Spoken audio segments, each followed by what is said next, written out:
Now we're here at the O2, the Indigo, and I'm here to see Roberta Flack. She's a legend. Let's get in and see what she's got to tell us. Well, thank you. This has been a fantastic concert. It's absolutely blown my mind. You've sang songs about love, soul, being a teacher. Tell us about your life being a teacher. You've taught all your life, really, haven't you? You know, that's an interesting way to phrase that question, to put that question, because a lot of times people answer your question to me by saying to me, but you've been teaching all your life. They don't say, have you been teaching? So it's interesting that you perceive that. I don't feel like I've been teaching all my life.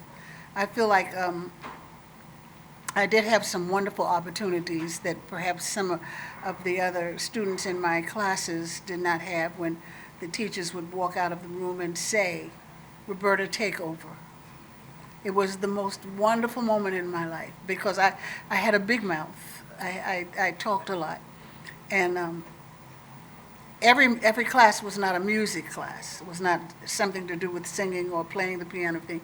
But I had this ability to tell people to sit down or stand up or shut up or sing or whatever. And with the young kids who were in my same age group, there was a kinship, you know, that sort of kind of just overran everything. I would get, as soon as I would get up there, they'd say, "Oh yeah," you know, they could hardly contain their excitement, as well as myself. I couldn't hold mine in too easily either. We were all excited about the fact that now we were going to be able to sing "Set Me Free, Why Don't You Babe," the Supremes, or one of the Beatles songs, you know, that was popular at that time.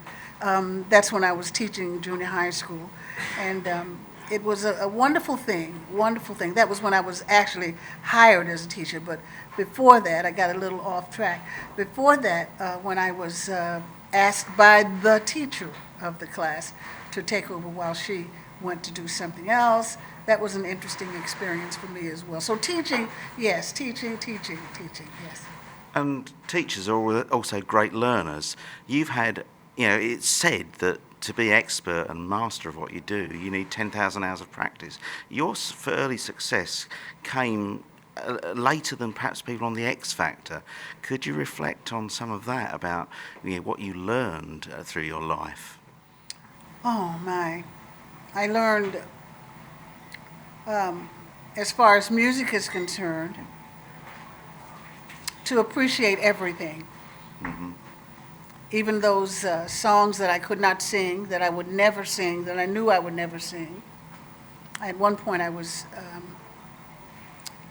an accompanist, a piano accompanist for aspiring singers of opera who sang in Georgetown, Washington, D.C., when John F. Kennedy was still there.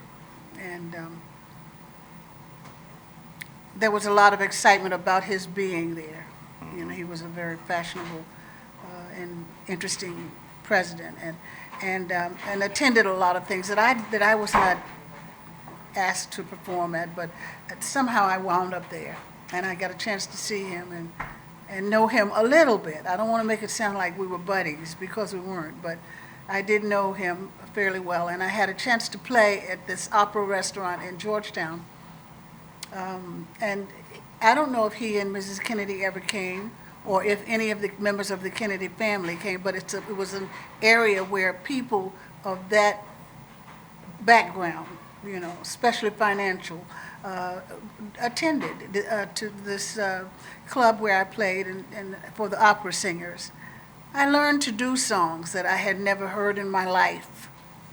That was a wonderful experience, and I think as a musician, when you get an opportunity to learn something that you don't know, but to really learn it and play it and execute it well, is such a thrill. And you, thinking more about that, you've played with the Beatles material and completely reworked it. And in the concert, you mentioned the beautiful thing that George Harrison should be credited for, about starting that world movement. He lived near John Lennon as well. I mean, yeah. How do you rework these classics, because they're almost, you know, it could be considered a sin.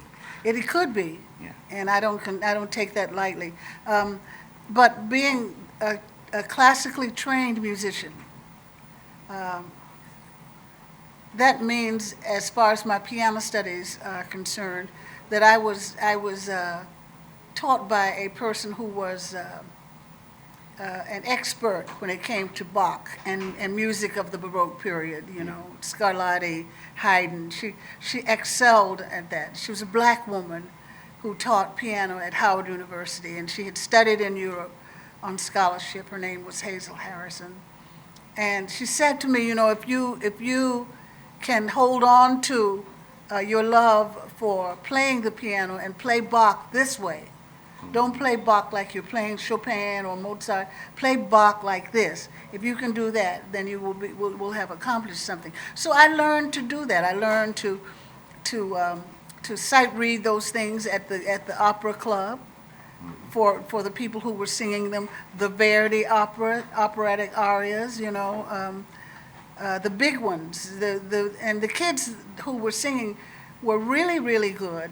This is not just my humble opinion, but it's an honest appraisal of their ability and their talent. They're really, really talented. Many of them were trying to get to the Metropolitan Opera in some form, you know, either in the chorus or as a something or something, and a lot of them did.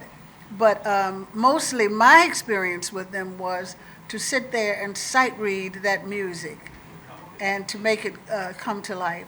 A lot of times that was a bigger challenge than just the notes on the paper, because sometimes the people who were singing would be sick, and they would say, Roberta, can you take it down a half step? Take what? I don't know it. Take it down a half step. I said, okay. And just take, you know, just transpose it right there on the spot with a little, you know, incidental stuff that wasn't fun, but with the joy of being asked to do that. They had some confidence in me. They knew that I could do something because I wanted to, and it was wonderful. Okay. And you've got a fantastic band with you tonight. Are there any plans to release material or do any more things in the future? What are you planning next? I have a group of musicians that I work with called the Real Artist Symposium.